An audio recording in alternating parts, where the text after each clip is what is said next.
آپ کی خدمت میں ایک انمول وظیفہ پیش کر رہی ہوں۔ یہ وظیفہ رزق کے لیے اور ہر حاجت اور مراد کے لیے ہے۔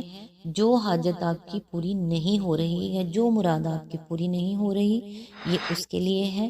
4 رکعت نفل نماز حاجت۔ پہلی رکعت میں الحمد شریف کے بعد سورہ اخلاص 11 مرتبہ پڑھیں۔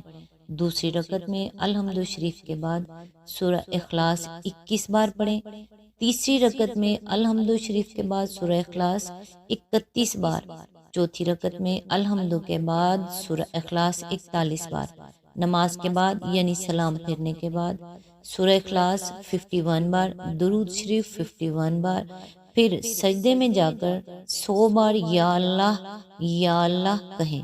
پھر سجدے سے سر اٹھا کر اللہ سے اپنی حاجت طلب کریں، لیکن پھر کہوں گی جائز مراد ہو، کسی کا حق چھیننے یا کسی کو نقصان پہنچانے کا مقصد نہ ہو، ورنہ اس کی اجازت نہیں ہے۔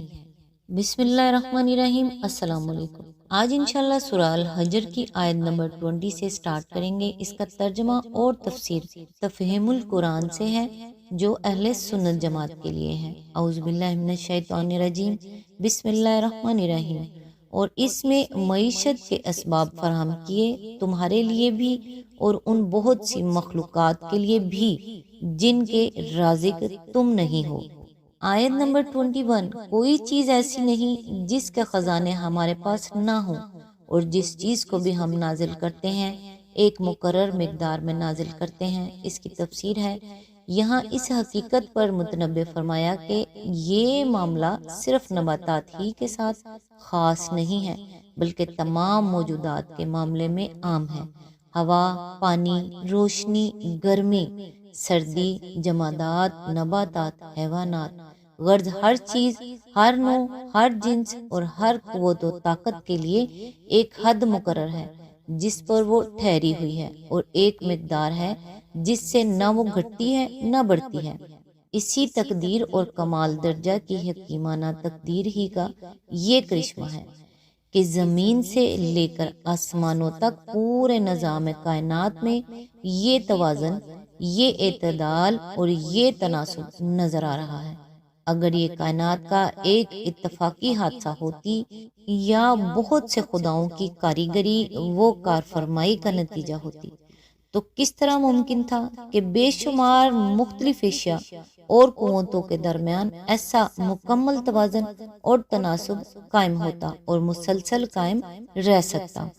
آیت نمبر 22۔ برابر ہواؤں کو ہم ہی بھیجتے ہیں، پھر آسمان سے پانی برساتے ہیں اور اس پانی سے تمہیں سیراب کرتے ہیں۔ اس دولت کے خزانے دار تم نہیں ہو۔ آیت نمبر 23۔ زندگی اور موت ہم دیتے ہیں اور ہم ہی سب کے وارث ہونے والے ہیں۔ اس کی تفسیر ہے، یعنی تمہارے بعد ہم ہی باقی رہنے والے ہیں۔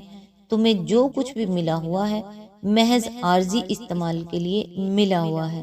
آخرکار ہماری دی ہوئی ہر چیز کو یوں ہی چھوڑ کر تم خالی ہاتھ رخصت ہو جاؤ گے، اور یہ سب چیزیں جوں کی توں ہمارے خزانے میں رہ جائیں گی۔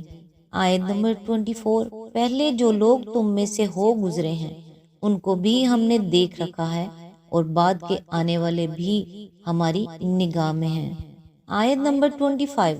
یقیناً تمہارا رب ان سب کو اکٹھا کرے گا، وہ حکیم بھی ہے اور علیم بھی۔ اس کی تفسیر ہے، یعنی اس کی حکمت یہ تقاضا کرتی ہے کہ وہ سب کو اکٹھا کرے، اور اس کا علم سب پر اس طرح حاوی ہے کہ کوئی متنفس اس سے چھوٹ نہیں سکتا، بلکہ کسی اگلے پچھلے انسان کی خاک کا کوئی ذرہ بھی اس سے گم نہیں ہو سکتا۔ اس لیے جو شخص حیات اخروی کو مستبد سمجھتا ہے وہ خدا کی صفت حکمت سے بے خبر ہے، اور جو شخص حیران ہو کر پوچھتا ہے کہ جب مرنے کے بعد ہماری خاک کا ذرہ ذرہ منتشر ہو جائے گا تو ہم کیسے دوبارہ پیدا کیے جائیں گے، وہ خدا کی صفت علم کو نہیں جانتا۔ آیت نمبر 26۔ ہم نے انسان کو سڑی ہوئی مٹی کے سوکھے گارے سے بنایا۔ اس کی تفسیر ہے، یہاں قرآن اس امر کی صاف تصریح کرتا ہے کہ انسان حیوانی منازل سے ترقی کرتا ہوا بشریت کے حدود میں نہیں آیا ہے، جیسا کہ نئے دور کے ڈاروینیت سے متاثر مفسرین قرآن ثابت کرنے کی کوشش کر رہے ہیں، بلکہ اس کی تخلیق کی ابتدا براہ راست ارضی مادوں سے ہوئی ہے، جن کی کیفیت کو اللہ تعالیٰ نے سلسالم من حماء مسنون کے الفاظ میں بیان فرمایا ہے۔ حما عربی زبان میں ایسی سیاہ کیچڑ کو کہتے ہیں جس کے اندر بو پیدا ہو چکی ہو یا بالفاظ دیگر خمیر اٹھایا ہو۔ مسنون کے دو معنی ہیں، ایک معنی ہے متغیر، منتن اور املس، یعنی ایسی سڑی ہوئی جس میں سڑنے کی وجہ سے چکنائی پیدا ہو گئی ہو۔ دوسرے معنی ہے مصور اور مسبوب، یعنی قالب میں ڈھلی ہوئی جس کو ایک خاص صورت دے دی گئی ہو۔ سلسال اس سوکھے گارے کو کہتے ہیں جو خشک ہو جانے کے بعد بجنے لگے۔ یہ الفاظ صاف ظاہر کرتے ہیں کہ خمیر اٹھی ہوئی مٹی کا ایک پتلا بنایا گیا تھا جو بننے کے بعد خشک ہوا اور پھر اس کے اندر روح پھونکی گئی۔ آیت نمبر 27، اور اس سے پہلے ہم جنوں کو آگ کی لپیٹ سے پیدا کر چکے تھے۔ اس کی تفسیر ہے سموم گرم ہوا کو کہتے ہیں، اور نار کو سموم کی طرف نسبت دینے کی صورت میں اس کے معنی آگ کے بجائے تیز حرارت کے ہو جاتے ہیں۔ اس سے ان مقامات کی تشریح ہو جاتی ہے جہاں قرآن مجید میں یہ فرمایا گیا ہے کہ جن آگ سے پیدا کیے گئے ہیں۔ مزید تشریح کے لیے ملاحظہ ہو سورہ الرحمن حواشی نمبر 14 اور 16۔ آیت نمبر 28، پھر یاد کرو اس موقع کو جب تمہارے رب نے فرشتوں سے کہا کہ میں سڑی ہوئی مٹی کے سوکھے گارے سے ایک بشر پیدا کر رہا ہوں۔ آیت نمبر 29، جب میں اسے پورا بنا چکوں اور اس میں اپنی روح سے کچھ پھونک دوں تو تم سب اس کے آگے سجدے میں گر جانا۔ اس کی تفسیر ہے اس سے معلوم ہوا کہ انسان کے اندر جو روح پھونکی گئی ہے وہ دراصل صفات الہی کا ایک عکس یا پرتو ہے۔ حیات، علم، قدرت، ارادہ، اختیار اور دوسری جتنی صفات انسان میں پائی جاتی ہیں جن کے مجموعے ہی کا نام روح ہے، یہ دراصل اللہ تعالیٰ ہی کی صفات کا ایک ہلکا سا پرتو ہے جو اس کالبد خاکی پر ڈالا گیا ہے، اور اسی پرتو کی وجہ سے انسان زمین پر خدا کا خلیفہ اور ملائکہ سمیت تمام موجودات ارضی کا مسجود قرار پایا ہے۔ یوں تو ہر وہ صفت جو مخلوقات میں پائی جاتی ہے اس کا مصدر و منبع اللہ تعالیٰ ہی کی کوئی نہ کوئی صفت ہے، جیسا کہ حدیث میں آیا ہے کہ نبی صلی اللہ علیہ وآلہ وسلم نے فرمایا اللہ تعالیٰ نے رحمت کو 100 حصوں میں تقسیم فرمایا، پھر ان میں سے 99 حصے اپنے پاس رکھے اور صرف ایک حصہ زمین میں اتارا۔